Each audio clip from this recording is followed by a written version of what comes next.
Bonjour, c'est de nouveau Aliénor Rosie-Maroc. Je suis ravie de vous retrouver pour le chapitre 7 des Anges d'Acier. Rattrape-toi aux manches. Félicien a des choses à vous raconter. Le fond sonore du jour sera un extrait de plusieurs chansons françaises issues du répertoire des années 40. Donc nous avons Georgius, Lucienne de Lille, Léo Marjane et probablement Raymond Legrand en fonction du temps de lecture.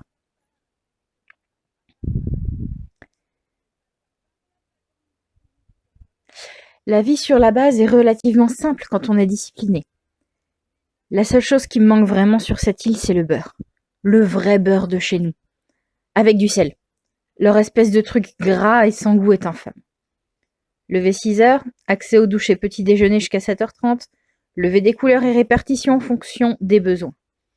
Le plus souvent, on fait de l'entretien des avions qui reviennent de mission. Pour moi, je vole pour de l'aéropostale ou je fais le taxi. Mon avion le permet. Les gars oscillent entre les missions de jour et de nuit pour la FFL ou pour la RAF. C'est comme ça que j'ai appris à connaître Michel, Marcel et Jean. 2 mécanos, un copilote. Des gars simples, sympathiques et qui m'apprennent beaucoup. Je me suis assez facilement intégrée avec eux en réparant mon avion. On est sur le hangar aux mêmes heures. Et en arrivant, je me suis faite petite. Quand ils ont vu que si je pilotais, je ne m'en sentais pas supérieure pour autant, ils m'ont fait une place dans leur équipe. On sent les autres un mécano un peu à part, mais juste par affinité. Et cette ambiance me convient. Je trouve assez ironique que si les 2 pilotes s'entendent moyennement, l'un des copilotes et les 2 mécaniciens soient de très bons amis. Bon, pour Belgrand, j'ai déjà donné mon opinion et il ne mérite pas que je m'attarde dessus.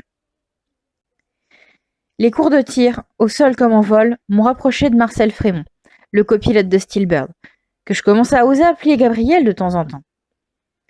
J'ai changé de regard sur lui. Certes, sur les temps de loisirs, il peut se montrer détestable et arrogant, voire sévère.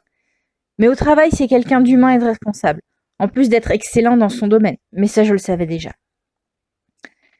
Avec Saint-Ange, je m'initie au vol sur différents types d'avions, du chasseur au bombardier. Et il ne me fait pas forcément de cadeaux avec l'ancienneté du matériel, mais on fait avec ce qu'on a, tous. Je crois que j'arrive à le bluffer en détectant les améliorations possibles au bruit du moteur. Mais il me laisse en débattre avec Michel une fois au sol. Parlons de Michel. Pour une fois, on me l'attribue en copilote pour une mission de courrier postal. On doit aller chercher de la paperasse et quelqu'un en Irlande. Le vol sera plus long. Personne ne voulait trop venir avec moi chez les autres copilotes. Ils avaient tous peur de rater une bonne mission. Saint-Ange a tranché, Berthier a approuvé, et nous voilà partis. On va passer une nuit sur place. Je dois recevoir les coordonnées de l'aéroport en vol, mais via une enveloppe à ouvrir. Ah, ça sent le personnage d'importance. Et je suis mandatée par la RAF. Le vol se passe sereinement. On atterrit à Londonderry en fin d'après-midi.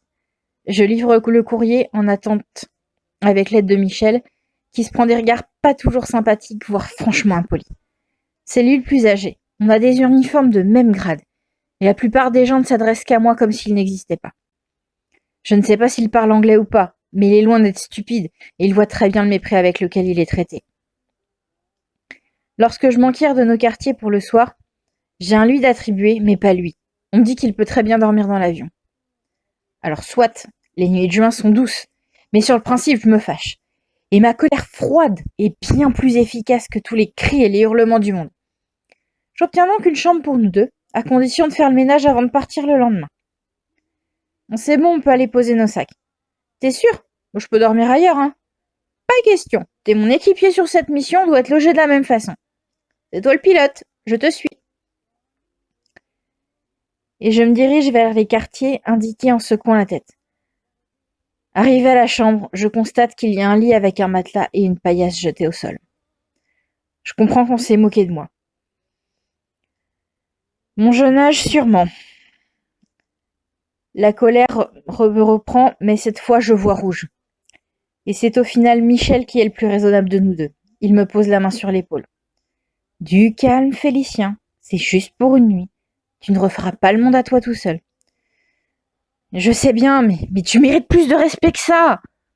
Ce sont des imbéciles. J'aurais très bien pu dormir dans Dewey. Ça ne me gênait pas, sauf si tu crains que je n'en profite pour aller faire un tour avec. Oh, je ne serais pas inquiet pour Dewey s'il est entre tes mains. Enfin, si tu arrives à le faire démarrer. Oh, il suffit d'aller raccorder les branchements de câbles que tu défais en coupant le contact. Et devant ma tête ahurie, il éclate de rire. Je ne l'ai compris que ce matin quand tu m'as laissé le manche et que j'ai vu les câbles. Allez, viens, on va prendre un verre en ville, le temps que tu te calmes. C'est moi qui t'invite. C'est rare qu'on me défende aussi bien. Je cède. On se rafraîchit rapidement et on rattrape le bus qui dessert la base.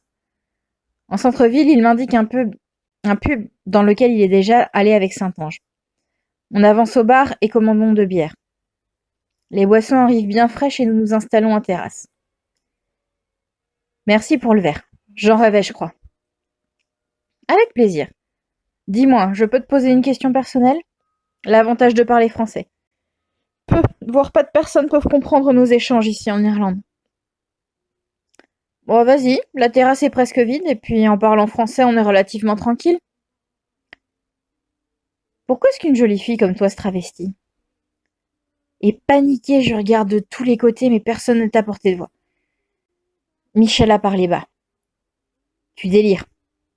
C'est imperceptible, mais parfois ta démarche change sur un pas ou deux. Et puis tes mains, c'est ce qui te trahit le plus. Bon, même pour le visage, hein. Avec tes cheveux courts, tu as des traits fins. Pas de début de barbe, même si on ne te voit jamais au réveil. Pétard! Juron de femme. Alors, les Russes ont bien un escadron de femmes pilotes. Je doute que chez les Français, ou même les Anglais, ce soit accepté, même si chez les Anglais, les femmes votent. Et puis, je ne veux pas risquer de me faire prendre douille, même si je l'ai baptisée à l'anglaise. Mais toi, tu as remarqué, ça veut dire que les autres sont trop centrés sur eux pour le voir. Et c'est uniquement quand tu te crois seul dans le hangar. Et non, je ne te dénoncerai pas. Tu mérites ta place. Et je refuse de te mettre en danger au vu de ce que tu as fait pour moi aujourd'hui. J'avoue que voir les as se torturer à ton sujet est pour moi une source d'amusement infini. Je hausse un sourcil. Bon, tu leur plais même s'ils ne l'ont pas encore compris. Mais ils croient que tu es un homme. Et ça les questionne sur eux-mêmes. Tu divagues. Je ne savais pas que la bière était hallucinogène. Ou alors c'est ce côté brun et amer sur la Guinness? Tu verras bien. Mais je suis même prêt à parier qu'après tout ça, tu en épouseras un des deux.